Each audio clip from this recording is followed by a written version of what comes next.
pamilya malayo sa'yo, ang pagkaramdam mo parang, siyempre malungkot ka. Naalala ko ako nung araw, di ba last year nagsiligay naman. Ay, oo. Tapos pinayak mo ko doon. Ano, parang... Hindi naman ako yung nakapagpayak sa'yo doon, eh. Tumawag yung tatay ko at Ayan. nanay ko. Sabi niya, hello boy. Ay, ito ba yun? Ayan, palapakan niyo naman kami. Malapit kami matapos, oh. Yum na ba yan?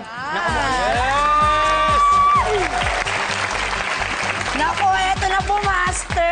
Ang aming chicken Valentine with spinach cream sauce.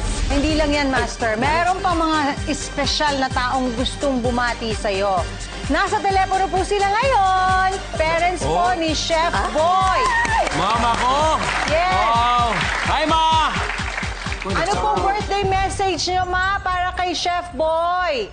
Sa mo, boss. Happy birthday na. Maglintay kami. Kayak naman yan. Nga anak ka. Birthday ka din eh. We are proud with you. Salamat, Ma. Kung kabatiin niyo po si tatay. Happy birthday. Proud kami sa inyo. Salamat, ay. Salamat. Salamat sa iyong tanan din na.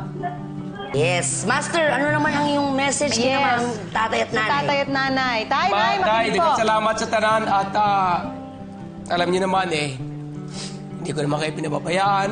So, sana ka pa, haba pang buhay natin. I love you, Nay. I love you, Ma. I love you, Tay. Yes. Saglit, sobrang hirap ba talaga pag sobrang layo sa'yo yung family mo, yung mga mahal mo sa buhay? Naman, ang pinakamahirap kapag yung malayo ang pamilya mo.